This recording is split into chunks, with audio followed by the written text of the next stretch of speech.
What would you do if you saw a house made out of candy? Could you resist taking a bite? And what might be the consequences of just a little nibble? Well, hi there, Reader Adventurer, and welcome to Storytime for Kids. I'm Mrs. McCurley, and today we're going to read the classic fairy tale of Hansel and Gretel. Let's get started. Hansel and Gretel by the Grimm brothers. Hard by a great forest dwelt a poor woodcutter with his wife and his 2 children. The boy was called Hansel and the girl Gretel. He had little to bite and to break, and once, when great dearth fell upon the land, he could no longer procure even daily bread. Now, when he thought over this by night in his bed and tossed about in his anxiety, he groaned and said to his wife, "What is to become of us? How are we to feed our poor children when we no longer have anything even for ourselves?" "I'll tell you what, husband," answered the woman. "Early tomorrow we will take the children out into the forest to where it is the thickest. There we will light a fire for them and give each one of them one more piece of bread, and then we will go to our work and leave them alone. They will not find their way home again, and we shall be rid of them." "No, wife," said the man, "I will not do that. How can I bear to leave my children alone in the forest? The wild animals would soon come and tear them to pieces." "Oh, you fool," she said. "Then we must all 4 die of hunger. You may as well plane the planks for our coffin." And she left him no peace until he consented. "But I feel very sorry for the poor children all the same," said the man. The 2 children had also not been able to sleep for hunger, and had heard what their stepmother had said to their father. Gretel wept bitter tears and said to Hansel, "Now all is over with us." "Be quiet, Gretel," said Hansel. "Do not distress yourself.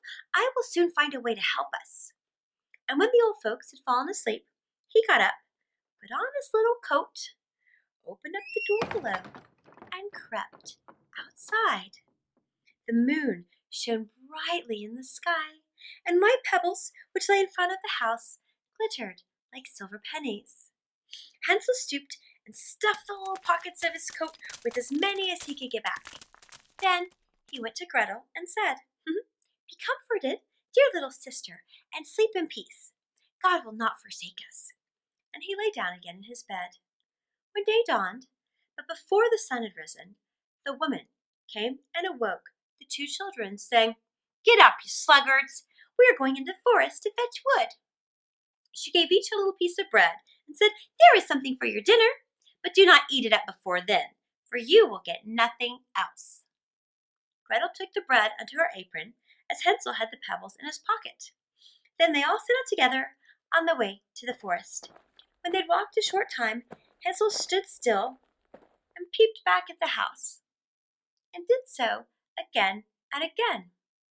His father said, "Hansel, what are you looking at there and staying behind for? Pay attention, and do not forget how to use your legs." "Ah, father," said Hansel, "I am looking at my little white cat, which is sitting up on the roof and wants to say goodbye to me." The wife said, "Fool, that is not your little cat. That is the morning sun, which is shining on the chimney." Hansel, however, had not been looking back at the cat, but had been constantly throwing one of the little white pebble stones out of the pocket onto the road. When they had reached the middle of the forest, the father said, "Now, children, pile up some wood, and I will light a fire, that you may not be cold." Hansel and Gretel gathered brushwood together as high as a little hill. The brushwood was lighted, and when the flames were burning very high, the woman said, "Now, children, lay yourselves down by the fire and rest. We will go into the forest and cut some wood. When we've done, we'll come back and fetch you away." Hansel and Gretel sat by the fire, And when noon came, each ate a little piece of their bread, and as they heard the strokes of the wood axe, they believed that their father was near. It was not the axe, however, but a branch which he had fastened to a withered tree, which the wind was blowing backwards and forwards.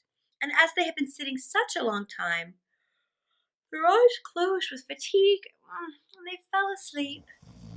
When at last they woke, it was already dark night. Gretel began to cry and said, how are we to get out of the forest now? But Hansel comforted her and said, just wait a little until the moon has risen, and then we'll soon find the way. And when the moon had risen, Hansel took his little sister by the hand and followed the pebbles which shone like newly coined silver pieces and showed them the way. They walked the whole night long, and by break of day came once more to their father's house. They knocked at the door, and when the woman opened it and saw it was Hansel and Gretel, she said, you naughty children! Why have you slept so long in the forest? We thought you were never coming back at all. The father, however, rejoiced, for it had cut him to the heart to leave them behind. Not long afterwards, there was once more great dearth throughout the land, and the children heard their stepmother saying at night to their father, everything's eaten again. We have one more loaf left. That's all. That is the end. The children must go. We will take them further into the wood so that they will not find their way out again, and there's no other means of saving ourselves. The man's heart was heavy, and he thought it would be better for you to share your last mouthful with your children. The woman, however, would listen to nothing he had to say, but scolded and reproached him. He who says A must say B likewise, and as he had yielded the first time, he had to do so a second time also. The children, however, were still awake and had heard the conversation. When the old folks were asleep, Hansel again got up, put on his coat, and wanted to go out and pick up pebbles as he had done before. But the woman had locked the door, and Hansel could not get out. Nevertheless, he comforted his little sister and said, do not cry, Gretel. Go to sleep quietly. The good God will help us. Early in the morning came the woman and took the children out of their beds. Their piece of bread was given to them, but it was still smaller than the time before. On the way into the forest, Hansel crumpled his in his pocket and often stood still and threw a morsel onto the ground. Hansel, why do you stop and look around? Said father. Go on. I'm looking at my little pigeon, which is sitting on the roof and wants to say goodbye to me, answered Hansel. Fool, said the woman, that is not your pigeon. That is the morning sun shining on the chimney. Hansel, however, little by little, threw all the crumbs onto the path. The woman led the children still deeper into the forest, where they had never in their lives been before. Then a great fire was again made for them, and the stepmother said, just sit there, little children, and when you're tired, you may sleep a little bit. We are going into the forest to cut wood, and in the evening when we are done, we will come and fetch you away. When it was noon, Gretel shared her piece of bread with Hansel, who had scattered his all by the way. Then they fell asleep, and evening passed. But no one came to get the poor children. They did not awake until it was dark night, and Hansel comforted his little sister and said, just wait, Gretel, until the moon rises, and then we shall see the crumbs of bread which I have strewn about. They will show us our way home again. When the moon came out, they found no breadcrumbs, for the many thousands of birds which fly about the woods and the fields had picked them all up. Hansel said to Gretel, we shall soon find the way. But they did not find it. They walked the whole night and all the next day, too, from morning till evening, but they did not get out of the forest and were very, very hungry, for they had had nothing to eat but 2 or 3 berries which grew on the ground. And as they were so weary that their legs could carry them no longer, they lay down beneath a tree and fell asleep. It was now 3 mornings since they had left their father's house. They began to walk again, but they always came deeper and deeper into the forest. And if help did not come soon, well, they would die of hunger and weariness. When it was midday, they saw a beautiful snow-white bird sitting on a bough, which sang so delightfully that they stood still and listened to it. And when its song was over, it spread its wings and flew away before them, and they followed it until they reached a little house. And when they approached the little house, they saw that it was built of bread and covered with cakes, but that the windows were of clear sugar. "We will set to work on that," said Hansel, "and have a good meal. I will eat a bit of the roof, and you, Gretel, can eat some of the window. It will taste sweet." Hansel reached up above and broke off a little of the roof to try how it tasted. And Gretel leant against the window and nibbled at the panes. Then a soft voice cried from the parlor, "Nibble, nibble, nibble, nibble, gnaw. Who is nibbling at my little house?" The children answered, "The wind, the wind, the heaven-born wind," and went on eating without disturbing themselves. Hansel, who liked the taste of the roof, tore down a great big piece of it, and Gretel pushed out the whole of one of the round window panes, sat it down, and enjoyed herself with it. Suddenly, the door opened, and a woman, as white as the hills, who supported herself on crutches, came creeping out. Hansel and Gretel were so terribly frightened that they let fall what they had in their hands. The old woman, however, nodded her head and said, "Oh, you dear children, who has brought you here? Do you come in and stay with me? No harm shall happen to you." So she took them both by the hand and led them into her little house. Then good food was set before them. Milk and pancakes with sugar and apples and nuts. Afterwards, 2 pretty little beds were covered with clean white linens, and Hansel and Gretel lay down in them and thought that they were in heaven. The old woman had only pretended to be kind. She was in reality a wicked witch who lay in wait for children and only built the little house of bread in order to entice them there. And when a child fell into her power, the wicked witch killed it, cooked it, and ate it. And that was a feast day for her.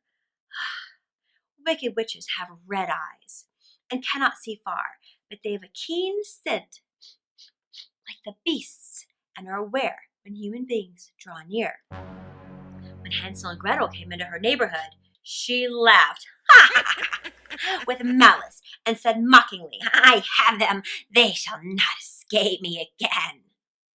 Early in the morning, before the children were awake, she was already up, and when she saw both of them sleeping and looking so pretty with their plump and rosy cheeks, she muttered to herself, "That will be a dainty mouthful." Then she seized Hansel with her shriveled hand, carried him into a little stable, and locked him behind a gated door. Scream as he might, it would do no good. No one would come to help him. Then she went to Gretel, shook her till she woke, and cried, "Get up, lazy thing! Fetch some water and cook something good for your brother. He is in the stable outside and is to be made fat. And when he is fat, I will eat him." Gretel began to weep bitterly, but it was all in vain, for she was forced to do what the wicked witch commanded. And now the best food was cooked for poor Hansel, but Gretel got nothing but crab shells. Every morning the woman crept to the little stable and cried, "Hansel, stretch out your finger that I may feel if you will soon be fat." Hansel, however, stretched out a little bone to her, and the old woman, who had dim eyes, could not see it, and thought it was Hansel's finger, and was astonished that there was no way of fattening him. With 4 weeks had gone by, and Hansel still remained thin, she was seized with impatience and would not wait any longer. "Now then, Gretel," she cried to the girl, "stir yourself and bring some water. Let Hansel be fat, or let Hansel be lean. Tomorrow I will kill him and cook him." Ah, how the poor little sister did lament when she had to fetch the water, and how the tears did flow down her cheeks. "Dear God, do help us," she cried. "If the wild beasts in the forest had devoured us, we should at any rate have died together." "Just keep your noise to yourself," said the old woman. "It won't help you at all." Early in the morning, Gretel had to go out and hang up the cauldron with the water and light the fire. "We will bake first," said the old woman. "I have already heated the oven and kneaded the dough." She pushed poor Gretel out to the oven, from which flames of fire were already darting. "Creep in," said the witch, "and see if it's properly heated, so we can put the bread in." And once Gretel was inside, she intended to shut the oven and let her bake in it, and then she would eat her too. But Gretel saw what she had in mind and said, "I do not know how I am to do it. How do I get in?" "Silly goose," said the old woman. "The door's big enough. Just look. I can get in myself."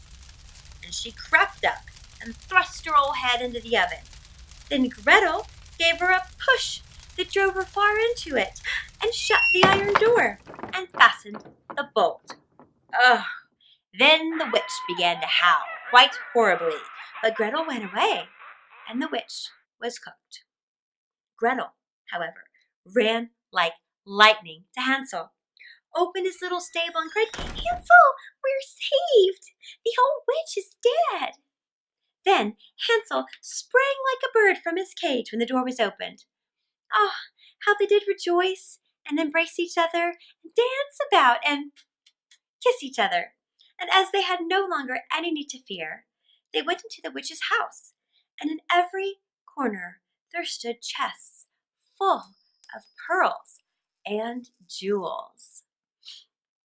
"These are far better than pebbles," said Hansel, and thrust them into his pockets, whatever he could get in. And Gretel said, "I too will take something home with me," and filled up her little pinafore. "But now we must be off," said Hansel. "That way we may get out of the witch's forest." When they had walked for 2 hours, they came to a great stretch of water. "We cannot cross," said Hansel. "I see no footplank and no bridge." "There's also no ferry," answered Gretel, "but a white duck is swimming there. If I ask her, she will help us over." Then she cried, little duck, dost thou see? Hansel and Gretel are waiting for thee. There's never a plank or a bridge in sight. Take us across on thy back so white." The duck came to them, and Hansel seated himself on its back and told his sister to sit by him. "No," replied Gretel, "that'll be too heavy for the little duck. She shall take us across one after the other." The good little duck did so, and when they were once safely across and had walked for a short time, the forest seemed to be more and more familiar to them, and at length they saw their father's house from afar. Then they began to run, rushed into the parlor, and threw themselves around their father's neck. The man had not known one happy hour since he had left the children in the forest. And the woman, however, was dead. Gretel emptied her pinafore into the pearls and precious stones, ran all out of the room, and Hansel threw one handful and then another out of his pockets to add to them. Then all anxieties were at an end, and they all lived together in perfect happiness. Wow, that was a close one. Thank goodness Hansel and Gretel didn't end up as supper for that wicked old witch. If you like fairy tales, we have lots more, so check these out. And until our next video adventure, happy story time! Bye!